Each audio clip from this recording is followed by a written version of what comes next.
The fuck are you talking about? You guys need to eat a steak and go run up a hill. Do some squats or something. What the fuck are you doing? You're the weak will inherit the earth. Stop it. Today, we're going to be talking about Joe Rogan because he's been making a lot of waves in the vegan community. We got to change that. We got to change a lot of things. Documentary freaked me the fuck out. Let's talk about it. Cowspiracy. If you haven't seen it, pause this podcast, go to Netflix. And I just want to say before we get into the video that we are actually big fans of Joe Rogan, and we know him from way back. Yeah, we've been watching Joe Rogan on TV for years. He was the host of Fear Factor.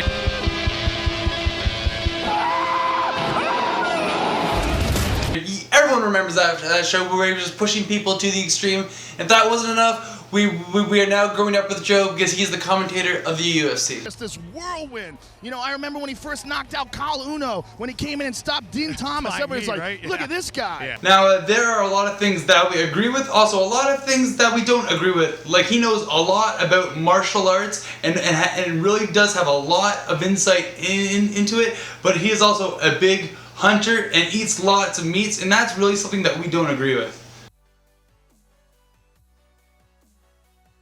Joe just interviewed the producers of Cowspiracy, and we just want to say that that's pretty cool because a lot of people won't even talk to these guys or touch them with a 10-foot pole when dealing with such a controversial subject. I expected going in that the documentary would sort of highlight some issues that people have already with factory farming and show you know, what effect it had on the environment. I didn't anticipate it would be that much of an effect, and I didn't anticipate that you would get the kind of resistance that you got from activists.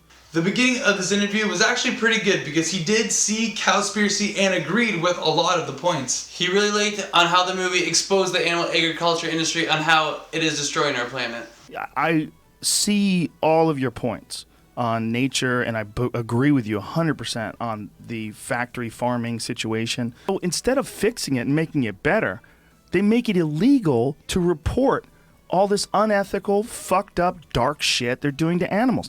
That's so fucking anti-American at every level. Yeah, but I mean, that shows how powerful this industry is. It literally can dictate to the government what they want the laws to be. I hope that, as I said, that I think information is the most important thing. And when people are trying to deny information or restrict information based on the worry that they're going to lose money because they're doing something unethical, that should be a fucking crime. One of Joe's points was about animal population control, how there are so many animals in certain spots and there really is a wildlife imbalance. There's so many deer, you have to drive like 20 miles an hour. Because at nighttime, they're just darting in front of your car. They're like fucking rats. They're everywhere. It's nuts how many deer there are in some places. We're cutting down so many forests nowadays to make room for the animal agriculture, and we're forcing all these animals out of their natural homes. And when you force them out of their homes, they have to relocate. And when they go into a place they're not supposed to be, then you say there's a population control. I mean, let's look at the problem instead of the symptoms here.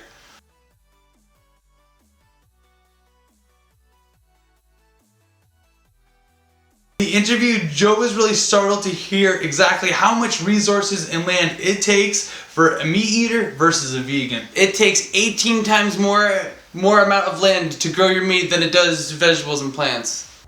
You can produce, on average, 15 times more protein from plant-based sources than from meat on any given area of land. To feed a person on an all-plant-based vegan diet for a year requires just 1/6 of an acre of land. To feed that same person on a vegetarian diet that includes eggs and dairy requires 3 times as much land.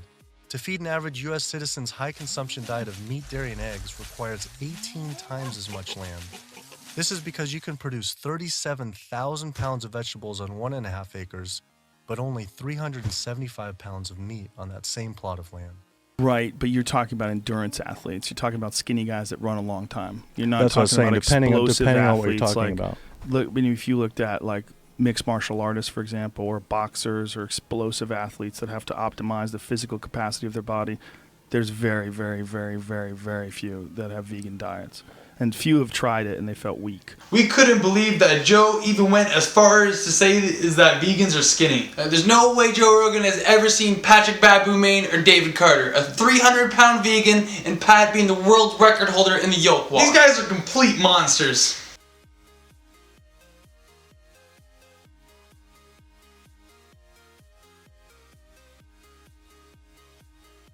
Pat even saw this interview and is now calling Joe out on his BS. Joe, let's see you say that to Patrick's face.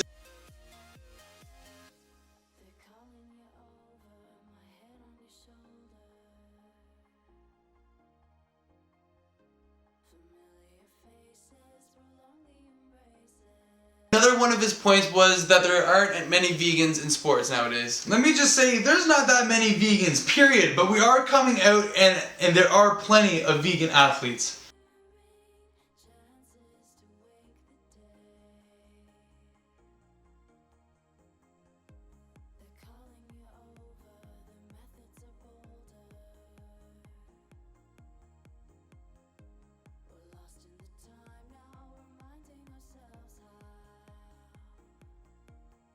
And then as far as feeding people, you know, one of the scientists on our film, they said if everyone did just eat plants, you know, that would happen is that you could feed around 15 billion people, or it's 7 billion.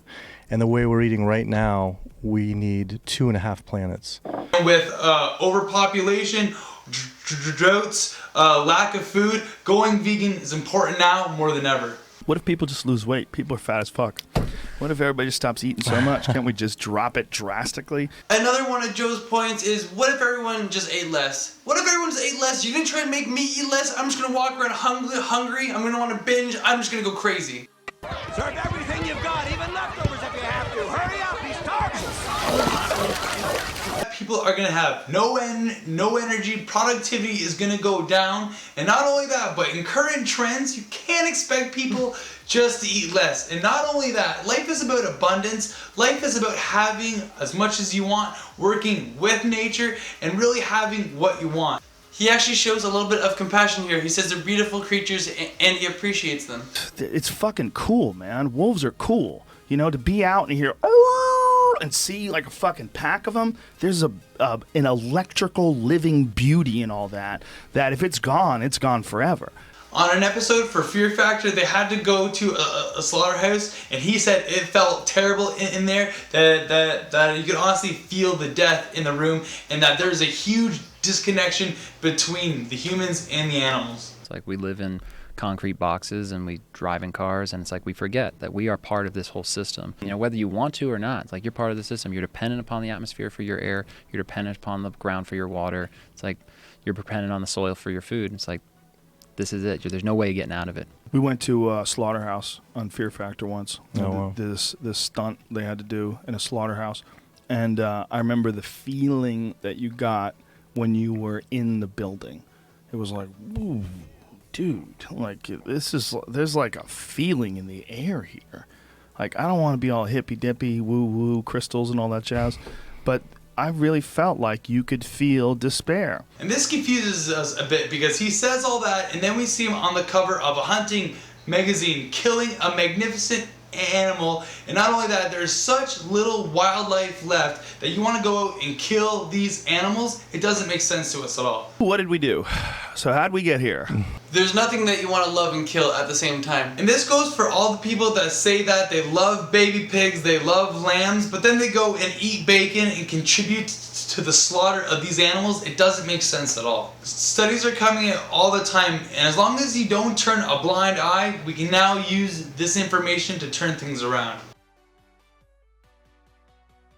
So hard to get the truth out there nowadays, because it seems like every time there's a study saying that meat is bad for you, there's just another study saying that meat is good for you, or that growing vegetables is bad for the planet.